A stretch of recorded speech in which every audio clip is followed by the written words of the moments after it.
చేశారు. తన ఇంటి దగ్గర జనసేన నేతలు ధర్నా చేయడంపై పేర్ని నాని తీవ్ర ఆగ్రహాన్ని వ్యక్తం చేశారు. డిప్యూటీ సీఎం పవన్ కళ్యాణ్కు పేర్ని నాని మాస్ వార్నింగ్ కూడా ఇచ్చారు. పవన్ నీ ఉడత ఊపులకు భయపడేది లేదు అంటూ పేర్ని నాని మాట్లాడారు. పవన్ కళ్యాణ్కు జనసేన కార్యకర్తలకు వైసీపీ భయపడదు అని పేర్ని నాని అన్నారు. పవన్ వ్యాఖ్యలు మతాల మధ్య చిచ్చు పెట్టేలా ఉన్నాయని పేర్ని నాని అన్నారు. పోలీసులు కూడా తగిన చర్యలు తీసుకోవాలి, లేదంటే ఏం జరగాలో అదే జరుగుతుంది అని పవన్ కళ్యాణ్ మాటలపై పేర్ని నాని ఆగ్రహాన్ని వ్యక్తం చేశారు. పవన్పై పేర్ని నాని వ్యాఖ్యలకు నిరసనగా ఆయన ఇంటి దగ్గర జనసేన కార్యకర్తలు ధర్నా చేశారు. పోటీగా వైసీపీ నాయకులు కూడా పేర్ని కిట్టుకు మద్దతుగా ధర్నా చేశారు. ఇరు వర్గాలు వ్యతిరేక నినాదాలు చేసుకున్నారు. పోలీసులు అక్కడికి వచ్చి ఇరు వర్గాలని చెదరగొట్టి అక్కడ నుంచి పంపించి వేశారు. అయితే పెద్ద ఎత్తున జనసేన నాయకులు పేర్ని నాని నివాసం దగ్గరకు వచ్చి ఆందోళన చేయడాన్ని పేర్ని నాని తప్పుపట్టారు. పేర్ని నాని ఆగ్రహాన్ని వ్యక్తం చేశారు. పవన్ కళ్యాణ్ ఉడత ఊపులకు వైసీపీ భయపడదు అంటూ ఆయన వ్యాఖ్యానించారు. ఒకసారి పేర్ని నాని ఏం మాట్లాడారో చూద్దాం.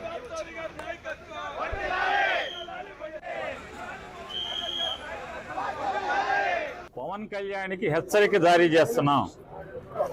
నీ ఉడత ఊపుళ్ళకి నీ చెంచాగాలని పంపించినంత మాత్రాన పేర్ని నాని గాని వైఎస్ఆర్ కాంగ్రెస్ పార్టీ గాని నీ ఉడత ఊపుళ్ళకి ఊగేది లేదు, దడిసేది లేదు.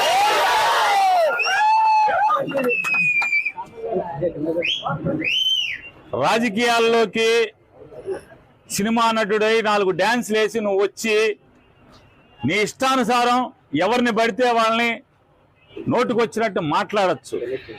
నోరుకి అదుపు లేకుండా ఏది పడితే అది మాట్లాడచ్చు. ఒక సిద్ధాంతం ఉండదు. నిన్నేమో కులం లేదంటావు, నిన్న మతం లేదంటావు, ఇవాళేమో మతాలని రెచ్చగొడతావు.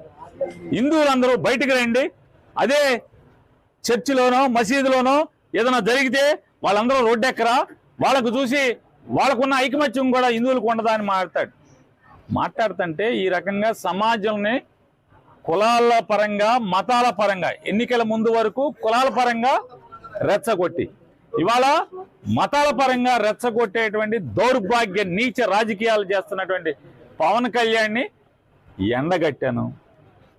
అయ్యా, గతంలో నువ్వేనా బ్యాప్టిజం తీసుకున్నావు? గతంలో నువ్వేనా బ్యాప్టిజం తీసుకున్నా అని చెప్పావు, నువ్వే కదా ఆయన, నువ్వేనా? మరి నువ్వే అయితే ఇవాళ యాషాలేంటి, డ్రామాలేంటి?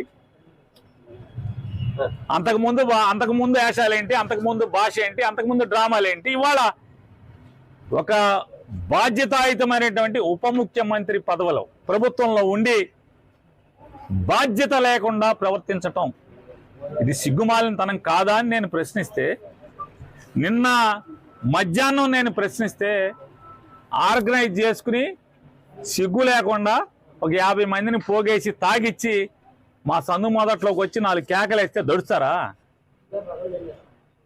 దడుస్తారా అంట? ఆగుతారా? గుడివాడ వెళ్తే కారు మీద వాళ్ళు అయితే మీ ఇంటికి మా ఇల్లు ఎంత దూరమో మా ఇంటికి మీ ఇల్లు అంతే కూడా దూరం అనేది గుర్తుపెట్టుకో.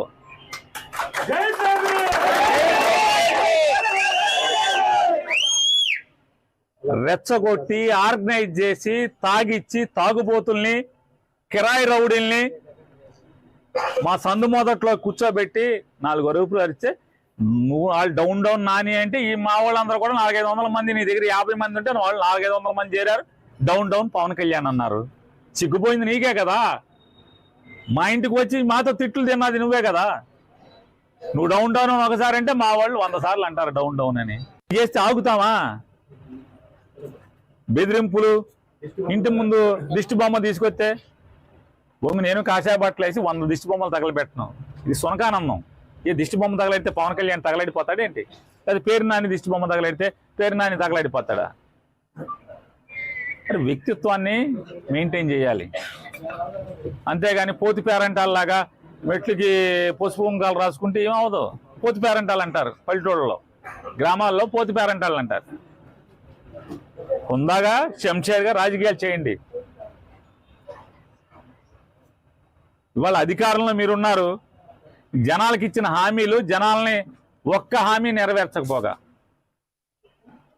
వైజాగ్ స్టీల్ ప్లాంట్ ముందు నుంచి ఏం మాట్లాడావు? పాపం వేల మంది కార్మికులు రెక్కాడితే కానీ డొక్కాడినటువంటి స్టీల్ ప్లాంట్ ఉక్కు పరిశ్రమ కార్మికులు, వైజాగ్ స్టీల్ కార్మికులు ఏం మాట్లాడావు? నాకు ఒక ఎంపీ ఇవ్వండి, పార్లమెంట్ బద్దలు కొట్టేస్తానని చెప్పావు. నాకు అమిత్ షా స్నేహితుడు, మోడీ స్నేహితుడు అని చెప్తావు.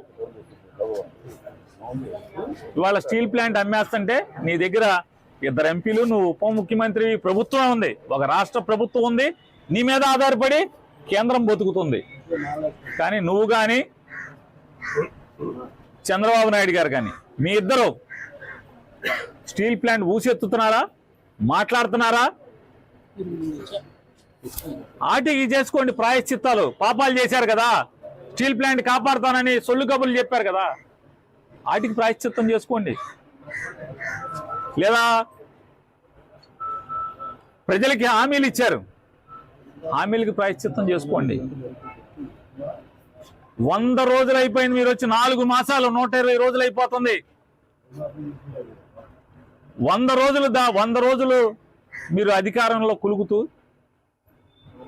పవన్ కళ్యాణ్ గారు ఎన్నికల ముందు చెప్పారు, నేను గెలిచిన 24 గంటల్లో సుగాలి ప్రీతి చావు మీద, లేదా అమ్మాయి కనపడలేదో, చచ్చిపోయిందో, అమ్మాయి మనిషి కనపడతలేదు, ఎఫ్ఐఆర్ కేసు కట్టిస్తానన్నారు.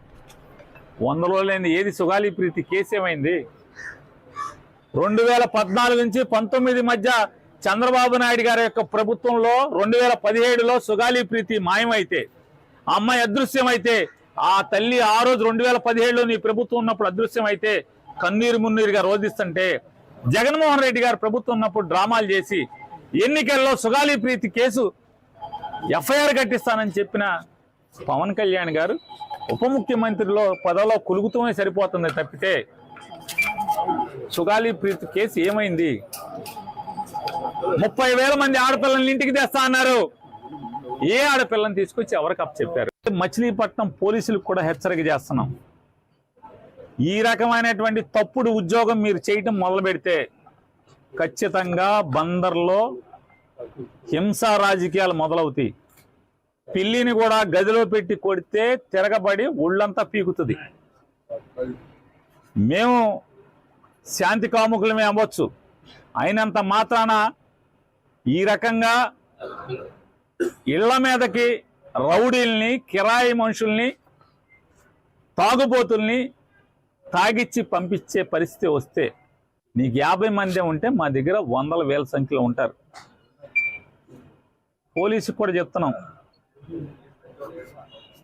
ఈ రకమైనటువంటి సంస్కృతే మీరు పెంచి పోషించి 50 మందిని తీసుకొచ్చి మీరు వెనకాలే పరిగెత్తుకొచ్చి, వాళ్ళని పంపించి వెనకాలే మీరు పరిగెత్తుకొచ్చి, వాళ్ళనేమి మేము కొట్టకుండా మీరు కాపాడినంత మాత్రాన్ని ఎన్నాళ్ళు జరుగుతుంది ఇది? మీరు పోలీసులు కనుక కాకి ఉద్యోగం చేయకపోతే బందర్లో ఏం జరిగేది జరుగుతుంది, దడవాల్సిన పని లేదు. ఏమవుద్ది అంటున్నా? తప్పుడు రాజకీయాలు కట్టిపెట్టమని చెప్పని పవన్ కళ్యాణ్కి హెచ్చరిక జారీ చేస్తున్నాం. ఎవడు దడిచేవాడు లేడు. ఖచ్చితంగా నీ తప్పుడు రాజకీయాలని, నీ డ్రామాలని, రాజకీయ డ్రామాలని, మొన్నటిదాకా కులం ఏంటి మతం ఏంటి అని చెప్పి మాట్లాడినవాడు ఇవాళ కాషాయ బట్టలు. కులం అయిపోయింది, కాషాయ బట్టలు. దేనికి కాషాయ బట్టలు? ఎవరిని మోసాలు? కాషాయ బట్టలు ఏంటి, దాని పేరు ఏంటండి, దీక్ష ఏంటి, కింద చెప్పులేంటి, రాజకీయాలు ఏంటి? ఈ సినిమా షూటింగ్లు మళ్ళీ ఈ కాషాయ బట్టలు పీకేసి లోపలేమో అమ్మాయిలతో డ్యాన్స్ చేసి షూటింగ్ చేసి రావటం ఏంటి? ఎవడు కొట్టాడు ఇవన్నీ కూడా? ఎవరు కొట్టారన్న? నిజంగా లడ్డూలో నిజంగా మలినాలు తప్పు జరుగుంటే ఈ నాళ్ళు ఈ డ్రామాలు ఎందుకు మీరు అంటున్నా? మీ ప్రభుత్వం ఉండగానే కదా నూనె వచ్చింది, ఆ నెయ్యి వచ్చింది. ఆ నెయ్యి వస్తే మీ ప్రభుత్వంలోనే మీరు ఎందుకు స్వామివారిని కళంకిత ప్రసాదాన్ని తయారు చేయించారు? మీదే కదా. తప్పుడు రాజకీయాలు చేస్తూ, కుల రాజకీయాలు, మత రాజకీయాలు చేస్తూ, సంఘంలో విద్వేషాలని ఈ రకంగా రెచ్చగొడుతూ పాపం మూట కట్టుకుంటున్నారు. మీరు మాట్లాడారు కదా, జగన్మోహన్ రెడ్డి గారి ప్రభుత్వంలో 30,000 మంది ఆడపిల్లలు మిస్ అయిపోయారని, నేను వస్తే వాళ్ళందరినీ ఇంటికి తీసుకొస్తానని. 100 రోజులైన దాటినా కూడా మీకు ఆడపిల్లలు మీద దృష్టి కలగట్లేదా? ఆ రోజు మాటలు కనపడతలేదా? ఏంటంటే మీ తప్పుల్ని మీ పాపాలని మీ మోసాలని ప్రశ్నిస్తానే ఉంటాం. మీ చిల్లరగాళ్లతో చెంచాగాళ్లతో తాగబోయించి మా ఇంటి ముందుకి నా దిష్టి బొమ్మ తీసుకొచ్చో, లేకపోతే డౌన్లు కొట్టిస్తేనో, లేకపోతే గుడివాడలో నా కారు మీద రాళ్ళు వేయిస్తేనో తగ్గేది లేదు, ఆగేది లేదు. పవన్ కళ్యాణ్ గారికి గట్టి నీ చేతన అయితే, చిత్తశుద్ధి ఉంటే, నికాసైన రాజకీయ నాయకుడు అయితే మంచిగా పరిపాలన చేయి. ప్రజలకు ఇచ్చిన మాటలు ఏమిచ్చారో ఆ మాటలు నిలబెట్టుకోండి, హామీలు నిలబెట్టండి, స్టీల్ ప్లాంట్ని కాపాడండి, రైల్వే జోన్ తీసుకురండి, ఇట్లాంటి బోళ్ళని చేయండి. ఎన్నికల్లో బోళ్ళని హామీలు ఇచ్చారు, ఊరూరికి, మా ఊరికి కూడా ఇచ్చారు. బందర పోర్టు అమ్మకానికి పెట్టారని చెప్పి ఊరు వాడ అల్లరల్ల మోతకే ఉంది.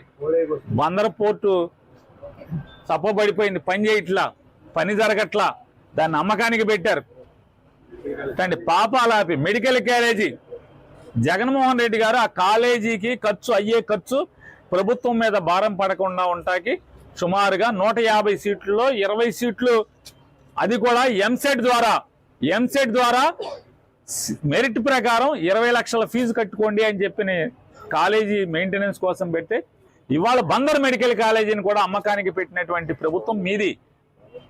అంటే ఒక ప్రభుత్వ మెడికల్ కాలేజీని ప్రైవేట్ వాళ్ళకి అమ్మకానికి పెట్టి ఆ రోజు జగన్ గారు 20 లక్షల ఫీజు కట్టండి అంటే మీరు అంటే ఆ రోజు ఆక్షేపణగా మాట్లాడిన మీరు ఇవాళ 150 సీట్లలో 75 సీట్లు అమ్మకానికి పెట్టి, అంటే 2 కోట్లకి 3 కోట్లకి అమ్మకానికి పెట్టేలాగా ఒక ప్రైవేటు వ్యక్తులకి కాలేజీని బేరం పెట్టినటువంటి మీ ప్రభుత్వం. వాటిని సరిదిద్దండి, అట్లాంటి తప్పులు సరిదిద్దుకోండి. దేవుడు మిమ్మల్ని చల్లగా చూస్తాడు. అంతేగాని లడ్డూలో ఏమీ లేకపోయినా కూడా తప్పుడు మాటలు, నెయ్యి అందుకున్నది మీ ప్రభుత్వం, నెయ్యిలో కలవలేదని మీ ఆఫీసర్ చెప్తాడు, కలిసిందని చంద్రబాబు చెప్తాడు, నువ్వు చెప్తావు, కలవలేదని చంద్రబాబు గారు కొడుకు చెప్తాడు, కలిసిందనేమో మీ ఆర్థిక మంత్రి చెప్తాడు. మరి మీరు ముఖ్యమంత్రిగా బాధ్యతలు తీసుకున్నాక మీరేసిన మీ సంతకం ద్వారా వచ్చిన ఈవో, జేఈఓ వీళ్ళందరూ ఉండంగా, మీ పాలకవర్గం ఉండంగా, మీ ప్రభుత్వం ఉండంగా నెయ్యి అందుకున్నది మీరు అంటే తప్పుడు నెయ్యిని లడ్డులో కలిపి ప్రసాదం పెట్టేశామని మీ మంత్రులు ఏం మాట్లాడతారు? ఒకడు మాట కలపలేదు అంటాడు.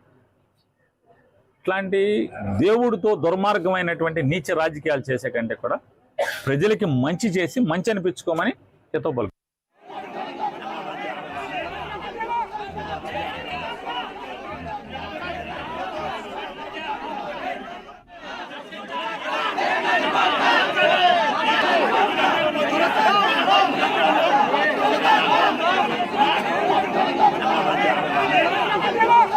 Yeah.